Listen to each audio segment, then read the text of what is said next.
Hi guys, it's Dr. Ron Miller here with cashbasedphysiotherapy.org, and today we're going to go over problem solving.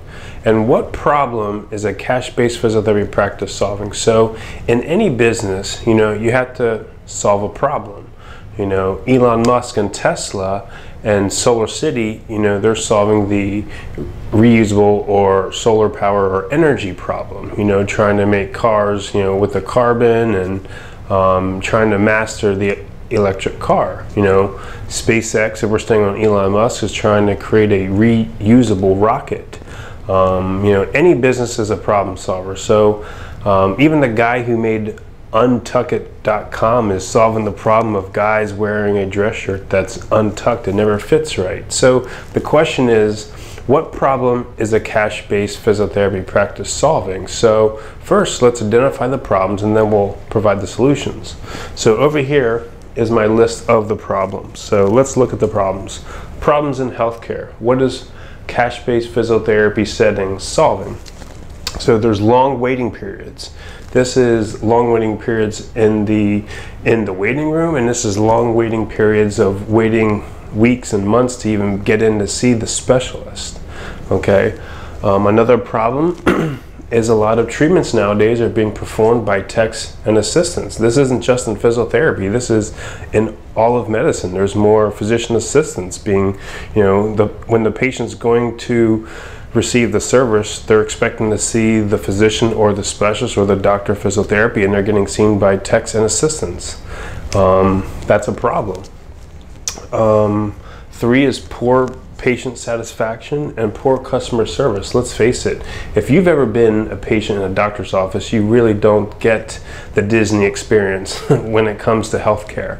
And again, this is not just physiotherapy, this is all of healthcare, that they're lacking the customer service experience. But with the marketplace getting more and more specialized and more competitive, that the clinics are going to stand out, are going to take care of their customers and give their customers a great patient experience. So poor patient satisfaction, and let's face it, how many times have we heard a patient say that they've only saw the physician for 5 minutes and that was it, and he never put their hands on them, never did an eval, and they were in and out the door and they were part of a factory? That's not good patient satisfaction or customer service.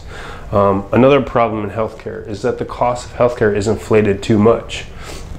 If an evaluation truly costs $150, how come that if they go to a hospital-based clinic, they charge the insurance companies $500?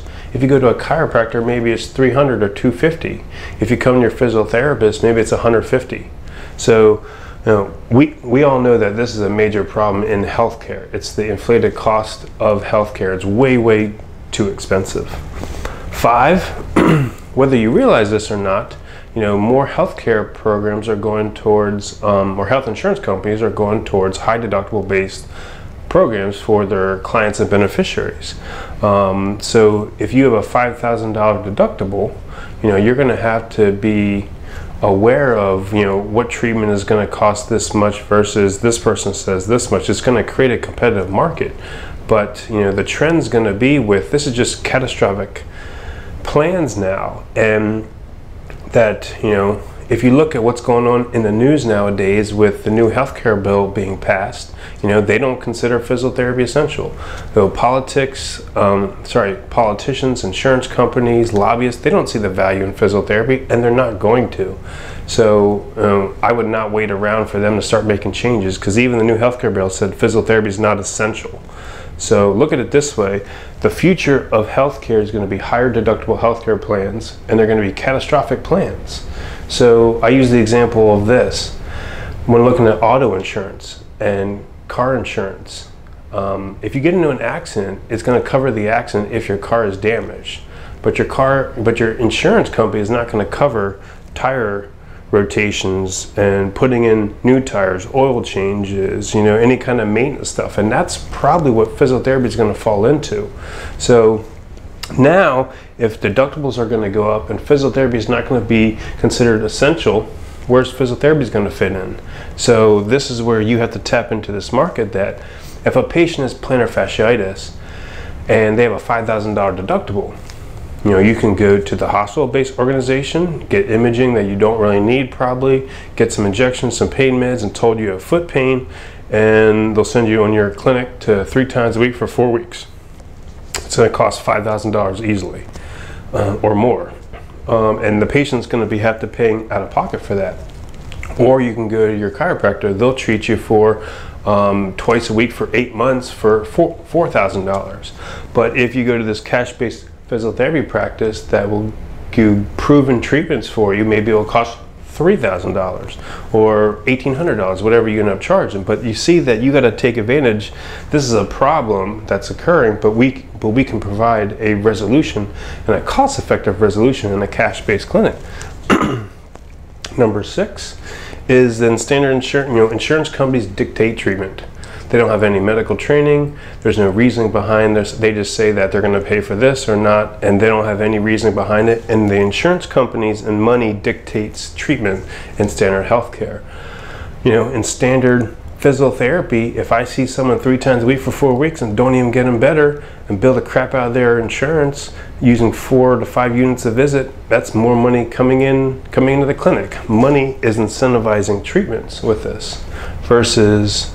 And the insurance companies are in control of the treatment. So they don't really tell you whether it's good or not, but they're in control with that. And number 7 is poor outcomes. Not everything's a poor outcome, but in physiotherapy in general, we can make some true changes in a cash-based clinic and funneling in patients that will best respond to our treatments, give them the best care possible with proven effective treatment interventions and the one-on-one care and get better outcomes. So let's take a next step through and let's look at the solutions. So what problems are we solving in a cash-based physiotherapy practice? So let's go over a few things. 1, we are eliminating the assistant, the techs, and waiting periods. Okay, and it's going to be hard to have PTAs and techs in a cash-based physiotherapy practice.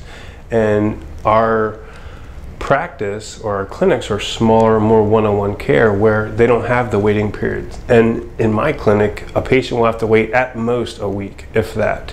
But normally I like to get them in the week that they call. And there's no waiting periods in the office anymore, maybe a 5 or 10 minute wait if they come in early. So we're limiting the assistants, techs, and waiting periods. Number 2, we're reducing the cost of healthcare. I'm actually publishing my data right now, my 3-year data with the University of Central Florida, and we're looking at cost effectiveness with low back pain. And we're looking at the research comparing standard care with the many studies already done with the cost of care of standard low back pain cases.